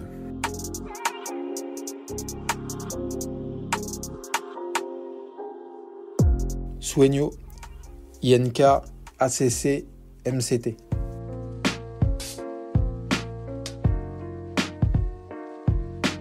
On est fin des années 90, c'est un soir où je suis avec Kalouf et on est rejoint par Volume qui nous explique que la porte qui donne sur le toit d'une tour de 11 étages a été fracturée par les gamins de notre quartier et qu'il faudrait qu'on y aille tout de suite pour profiter de l'occasion et faire des chromes sur le bloc sur le toit de la tour. Ce soir-là, Kalouf est moyennement chaud pour y aller, donc on reporte le projet au lendemain. Malheureusement, entre-temps, moi je fais une mauvaise chute et je me foule la cheville, donc un peu de difficulté pour marcher, mais on décide quand même d'y aller. Donc nous voilà le soir suivant, vers minuit et demi. On se gare un petit peu loin de la tour, on monte et on s'aperçoit qu'en fait la porte a été réparée assez solidement par le gardien. Mais donc on est super motivé, on y va, on prend appui avec notre dos sur le mur d'en face et on met nos pieds sur la porte, on pousse et au bout de quelques secondes on éclate la porte. On traverse un premier sas, on ouvre une deuxième porte et on atterrit sur le toit de l'immeuble. Le sol de ce toit, il est en espèce de gros cailloux, donc quand on marche, ça s'entend. Mais bon, prête pas attention. Moi, je vais d'un côté, Volume de l'autre. On commence à faire nos pièces. Et Kalouf surveille un petit peu et regarde parce que le paysage est juste fou, parce que la tour surplombe une grosse partie de la ville et on voit assez loin, c'est super joli. Au bout d'une vingtaine de minutes, il y a Kalouf qui nous appelle pour nous dire qu'en bas, il y a un peu de bruit, parce qu'en fait, il y a un groupe de gitans qui est en bas, devant le bureau de tabac, en train d'essayer de voler la machine à canettes et de la mettre sur leur camion. Donc c'est une scène surréaliste, on est mort de rire, il est plus de minuit et demi, c'est un bazar de fou, c'est trop marrant. Eux, ils n'arrivent pas à emmener la machine parce qu'elle doit être trop lourde, je sais pas, mais en tout cas, ils l'emmènent pas et ils partent. Nous, on retourne à nos affaires, on continue nos pièces, on a bientôt fini. Kalouf fait un petit perso, et tout d'un coup, il regarde au-dessus du parapet de cette tour, et donc il vient vers moi et me dit « Ah bah écoute, c'est bizarre, il y a une voiture qui s'est garée, il y a 2 personnes qui sont sorties, et ils ont levé la tête pour regarder le haut de la tour. » Ok, bon ben écoute, on décide de faire vite et on va s'en aller quoi. Donc moi je termine, je retourne vers Volume qui finit aussi Et puis on décide de retourner vers le sas de sortie. Et c'est là où en fait on croise les faisceaux de lumière de lampes torches. Et on se dit merde, c'est quoi le problème? On se met à courir. Bon, courir sur un toit, ça sert pas à grand chose, hein. Mais on escalade le bloc et on monte dessus. Moi, je me cache derrière une espèce de ventilateur électrique juste au-dessus de la porte du sas. Je me baisse, j'attends, mais là, je vois plus mes deux acolytes, quoi. Je vois Volume à l'autre bout de ce bloc, qui est assez grand, hein, et qui monte à l'échelle et qui me rejoint.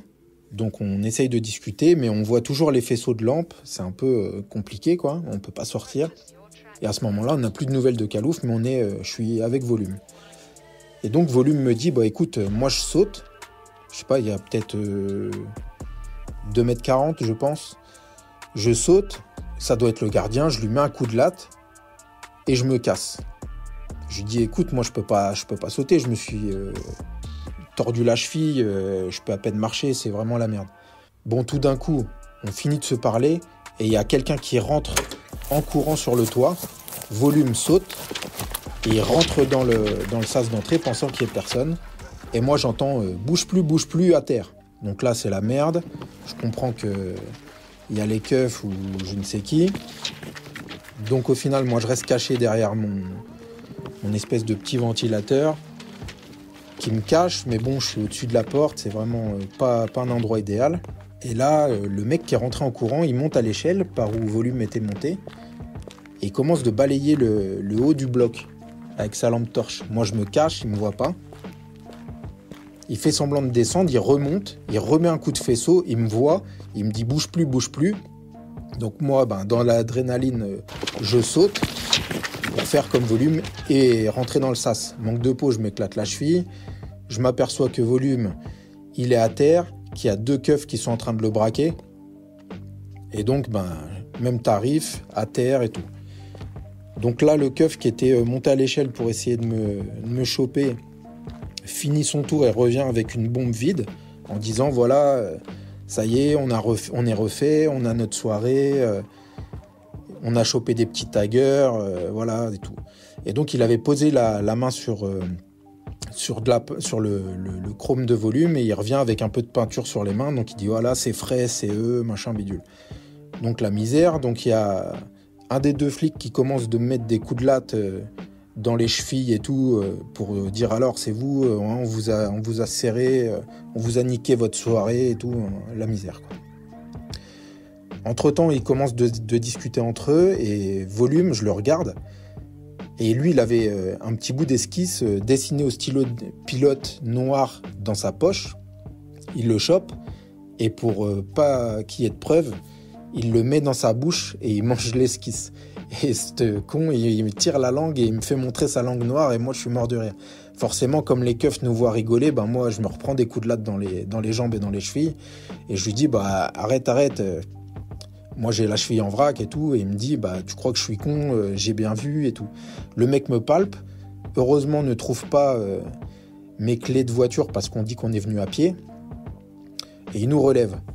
Donc là on s'aperçoit qu'il y a deux keufs et deux mecs de la BAC. Et donc le keuf qui me mettait des coups de latte, lui il me serrait par l'épaule très fortement. C'était une nouvelle recrue, il voulait faire le show auprès de son chef. Donc il disait les gars, chef, est-ce que je leur mets un low kick et tout? Non mais c'était n'importe quoi. Et donc il décide de nous faire descendre. Donc moi je peux à peine marcher parce que j'avais déjà mal, en plus j'ai sauté et donc le mec m'a frappé, donc il m'évacue par l'ascenseur. Et donc entre temps il nous demande si on n'est que deux, quoi. Et nous on dit ouais on n'est que deux. Le gars dit écoute, j'ai trouvé personne d'autre, machin bidule. Volume descend par les escaliers avec les deux gars de la BAC de mémoire. Et je me dis putain je suis dans la merde. Moi je descends pas avec Volume. Volume c'est un malin. Lui il va saisir un créneau, il va s'arracher, il va descendre dans les escaliers. Je vais plus le revoir, je vais me retrouver tout seul avec les autres. Au final On arrive en bas et moi je récupère Volume. Il l'avait bien accompagné. Et donc à côté là on se tape une barre parce qu'en fait il y a un panneau d'affichage et Volume il avait fait un tag fuck la BAC. Donc forcément on se prend des vieilles réprimandes à dire ah ça c'est vous, ah ça on aime les insultes sur la police, tout ça. Donc on se met à rigoler avec Volume, mais bon voilà. Et donc on arrive et puis moi je monte dans la voiture des keufs et puis Volume dans la voiture de la BAC. Donc là on est séparés. Moi ils me ramènent, je leur explique à peu près où j'habite. Ils prennent pas le bon chemin, donc une petite frayeur parce que quelques jours avant dans mon quartier il y avait un gars qui avait été emmené assez loin de chez lui et les keufs l'avaient laissé rentrer à pied au moins de 20 ou 25 km, donc je voulais pas trop faire pareil. Bon, ils arrivent jusqu'à chez moi. Moi, je suis majeur cette année-là, donc j'assume mes conneries. Sauf que manque de peau, la jeune recrue décide de sonner chez moi et donc réveille mes parents à 2h du matin. Donc c'est la merde. Mes parents sortent, me voient sans voiture. Ma mère pense que j'ai eu un accident. C'est le bordel. Enfin voilà. Le keuf dit à mes parents, bah écoutez, s'il y a quelque chose, on l'a serré en train de faire des tags, s'il y a quelque chose demain à 6h, il y aura perquisition. Bon, forcément, je me fais déglinguer par mes parents. Forcément, j'ai des guettas dans tous mes cahiers de cours et tout ça, donc obligé de faire le tri avec mon père qui me déchire et de faire des allers-retours pour tout mettre dans la cave de ma grand-mère, dans le bâtiment qui est juste à côté de cette tour. Et donc on fait des allers-retours, sauf qu'en fait moi je commence de voir le ciel se lever et je vois mon chrome qui est en haut de la tour, c'est juste magnifique, alors qu'en même temps je me fais déglinguer par mon père dans la voiture. Là on rentre, il est 5h30 du matin, à peine 6h, il n'y a pas de keuf. Moi, je suis rincé, j'ai envie d'aller dormir, sauf que mes parents me disent « Ben non, mais t'assumes, donc tu retournes au lycée. » Donc je pars au lycée, je retrouve Volume au lycée, qui m'explique qu'en fait, les gars de la BAC ont fait comme pour moi. Ils l'ont escorté jusqu'à chez lui, sauf qu'en fait, ils n'ont pas sonné chez lui. Et que lui, il est reparti chercher soit ses bombes ou voir un peu ce qui s'était passé. Mais en tout cas, il n'a pas eu de problème avec ses parents. Donc on en discute et on se dit « Mais Kalouf, il est où, quoi ?» Donc moi j'essaye de l'appeler, j'arrive pas à la voir, je réessaye plusieurs fois. Et au bout d'un moment, il répond. Et je lui dis mais t'es où ? Et Kalouf me dit mais vous êtes pas au keuf et tout ? Je fais non, écoute on est au lycée. Vas-y on se rejoint en bas au bureau de tabac où il y avait les gitans qui essayaient de taper la machine. Et puis on va voir, on se rejoint. On se retrouve en bas. Là on voit que c'est festival en haut de la tour. Il y a un gars qui est déjà en train de repeindre le chrome de Volume au rouleau avec un pot de peinture. Ça doit être un mec de la mairie ou un agent du bâtiment. Le mien, il bouge pas. Et au final, je ne sais pas pourquoi on a eu une bonne étoile ce jour-là. On n'a pas été convoqué tout de suite. Malheureusement, la pièce de Volume a été sautée le lendemain matin et lui n'aura jamais de photo. Il est dégoûté parce qu'en fait, il voyait ce bloc de la fenêtre de sa chambre et quand il a ouvert les volets pour aller au lycée, ben, il l'a vu, mais il aura que ce souvenir-là. Et moi, mon chrome, il est resté à peu près 1 an et demi, il a été dans le journal, enfin voilà quoi. Et donc, on dit à Kalouf, mais t'étais où en fait ? Comment ça se fait ? Et le mec nous dit, mais en fait, je vous avais dit, moi, les balcons dépassent de la façade, s'il y a le moindre souci, je m'accroche, je me suspends au toit de l'immeuble de 11 étages et je me laisse tomber sur un balcon et je descends les balcons. Et en fait, c'est ce qu'il a fait. Quand il a vu qu'on a commencé de se faire courser, il s'est suspendu au parapet de la tour de 11 étages. Il s'est laissé tomber sur le premier balcon et après, il a glissé de balcon à balcon jusqu'à atterrir au rez-de-chaussée. Et cette tour était super grande parce que rien que le premier étage, c'était très haut et on aurait dit déjà le deuxième. Donc au final, plus de peur que de mal. On a quand même été convoqué 6 mois après. Mais on n'a rien eu et ça se finit plutôt bien.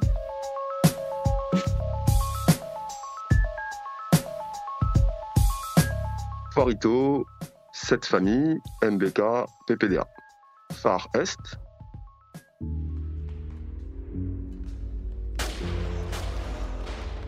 Donc cette histoire-là, c'était en 2007, lors d'un interrail en été aussi. Donc on était une troupe de 6 et ça s'est passé à Budapest.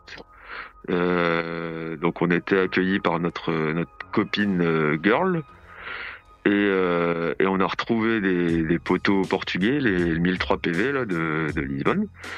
Et donc on arrive là-bas et donc on arrive en fin de journée. Et donc là, on était contents parce qu'elle nous accueillait chez elle, girl. Ce qui nous a changé du reste de l'interrail, parce que dans pas mal de villes où on est allé pendant l'interrail, on dormait à moitié dehors. C'était un peu le délire. On disait qu'on était des charclos avec une carte bleue. C'était ça notre slogan, on va dire. Et donc là, on était bien, on était dans un bel appart en plus. Et donc, on se dit, ce soir, on tourne un peu en ville, on découvre un peu la ville, et puis demain, on ira peindre vers midi. Donc, on sort le soir, et moi, j'achète cash une bouteille de vodka. Mais l'erreur que j'ai faite, c'est que j'ai acheté une bouteille de vodka, genre pas chère du tout.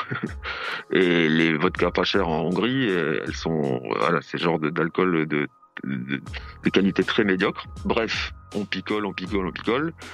Et moi, je suis rond comme un ballon. Je suis vraiment extra bourré.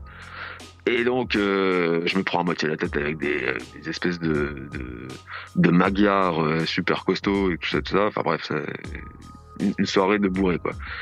On rentre, forcément on tape partout, tout ça, et puis on rentre faire dodo. Et le lendemain, donc on se lève pas trop tard, on se lève à, on va dire, 9-10 heures. Les copains préparent on prépare tous ensemble d'ailleurs des pizzas aux champi. Ça a son importance, puisque vous le verrez ensuite. Et du coup, j'étais pas frais du tout, j'avais la vraie gueule de bois. Et donc on se dit, on mange ces pizzas, et puis on se dit, allez, on va peindre. On demande qui est chaud de peindre. Au final, on était on va déjà sur le spot. Et donc il était, je sais pas, 13h, quelque chose comme ça. Et donc l'idée c'était de peindre c'était une sorte de corail de Budapest. Et donc l'idée c'était de passer un mur de 2,50 m de haut.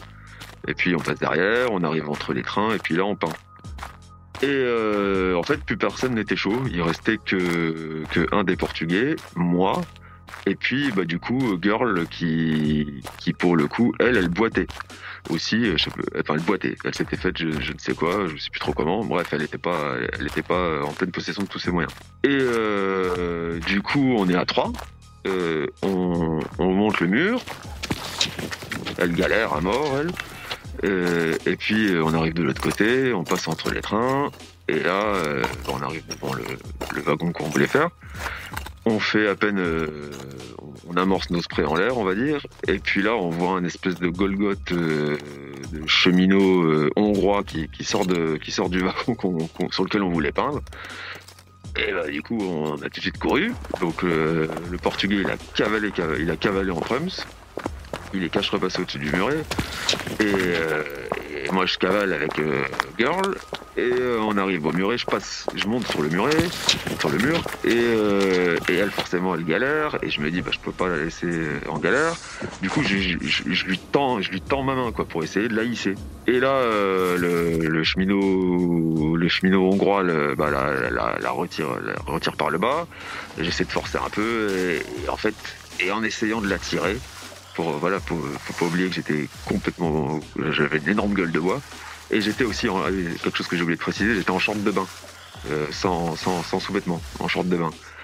Et donc en essayant de la tirer par le bras, parce que j'étais sur le ventre en fait au-dessus du mur, je vous fais pas de dessin. En gros, je me suis chié dessus, quoi. Je me suis complètement chié dessus. Genre, ça dégouline de partout, quoi. Et donc, de toute façon, je pouvais pas rivaliser, j'abandonne la copine. Et puis du coup, je redescends de l'autre côté, couvert de merde. Et en fait, là, il est 13h30, il fait beau, on est en plein milieu de Budapest. Et je suis couvert de merde avec mon pote portugais, on sait pas trop où on est. Et donc on gambade, voilà. Et donc on marche en essayant de retrouver notre chemin pour aller à l'appart. Et on arrive à un stade de foot où il y a un mec qui arrose la pelouse, et qui nettoie, qui s'occupe du terrain, quoi. Et là je me dis je vais lui demander de la flotte pour me nettoyer. J'arrive au grillage, je lui montre les blessures que j'avais sur le bras, puisque sur le muret je m'étais raflé. Et en espérant qu'il me file de l'eau pour que je me torche.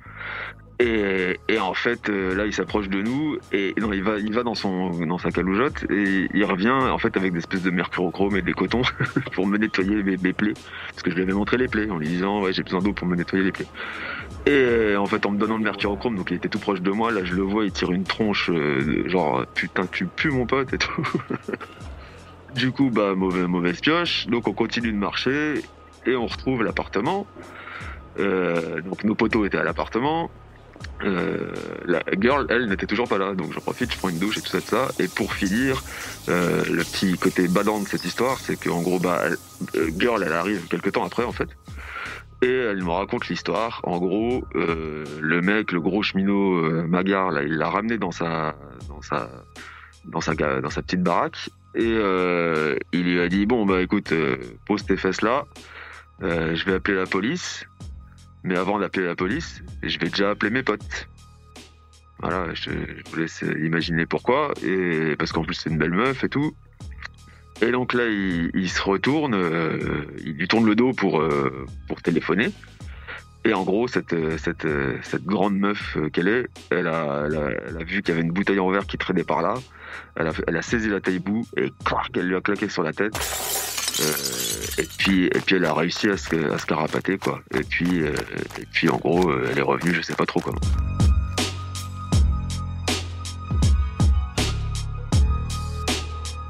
Je pose Tucrin sur Toulouse. J'ai pas vraiment de crew, je pose VTS, mais je suis pas très actif. Je suis pas très actif avec eux. Je pose juste Tucrin, je fais beaucoup cavalier seul.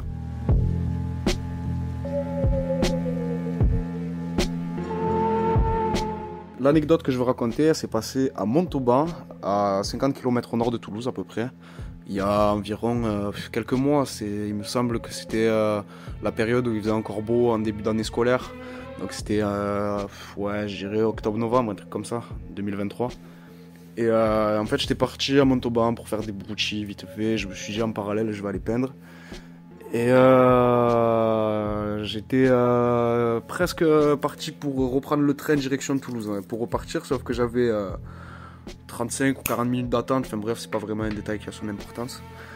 Et du coup, je me suis dit, bon allez, je vais aller tuer le temps, je vais aller poser 2-3 trucs, vite fait, droite à gauche, je vais faire le con, quoi.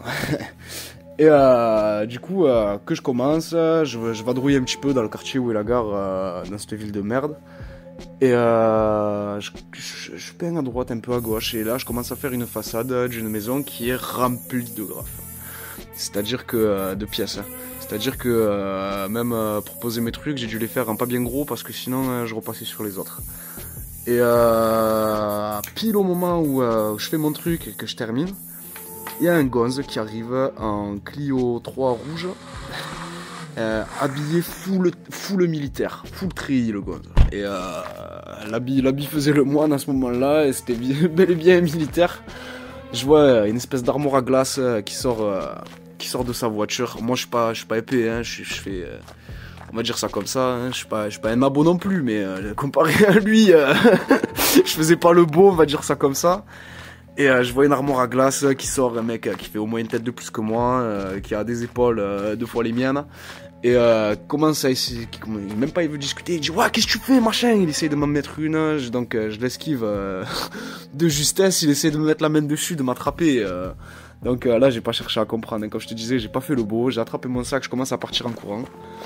Enfin à partir en fait. Je pars mais sans vraiment presser le pas si tu veux, c'était un peu du trottinage.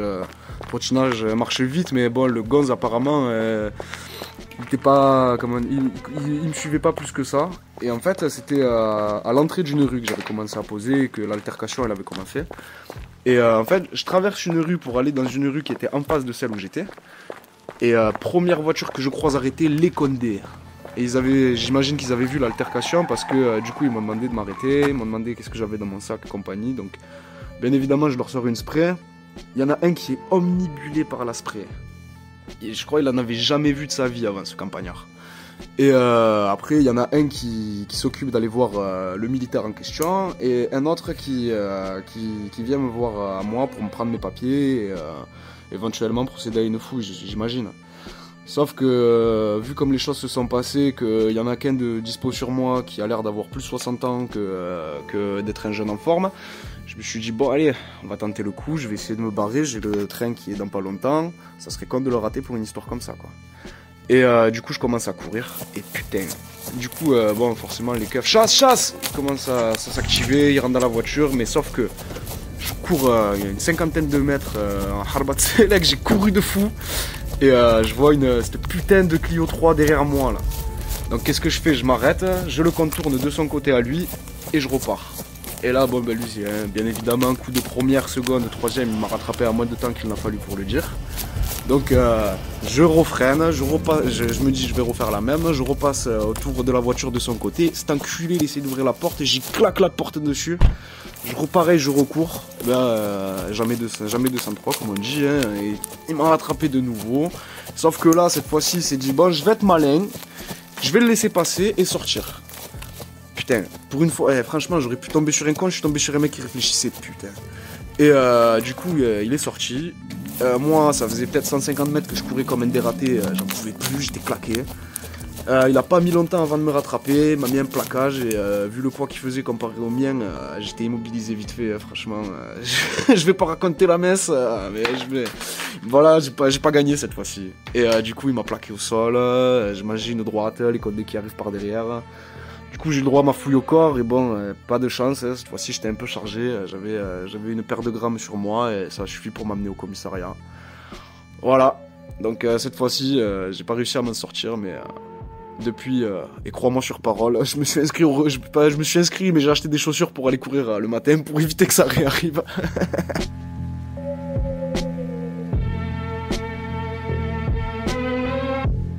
Voilà la fin de cet épisode, ça a été un peu mouvementé, mais tout le monde s'en est bien sorti finalement. Donc je tiens à vous rappeler de faire quand même attention à vous et de mesurer les risques que vous prenez. Un graffiti bien placé, ça remplacera jamais une vie. Donc faites gaffe. Merci à tous les participants, merci aussi à Sid qui a fait un super boulot encore pour rendre encore plus vivantes ces histoires grâce aux animations sonores. J'ai beaucoup aimé, pour ma part, le rire sataniste. Enfin, avant de vous quitter, n'oubliez pas de nous soutenir en parlant autour de vous, en mettant un follow, un commentaire sur votre plateforme d'écoute ou sur les réseaux sociaux. Ça fait la différence pour nous aider à nous développer. Enfin, pour nous soutenir financièrement, vous pouvez vous inscrire à notre Patreon. C'est seulement 5 € par mois pour bénéficier des épisodes en avance et sans pub et d'avoir accès à plein de news et de produits en édition limitée. Donc merci à toutes et à tous et n'oubliez pas, c'est à nous, par nous, pour nous. Rendez-vous au prochain épisode.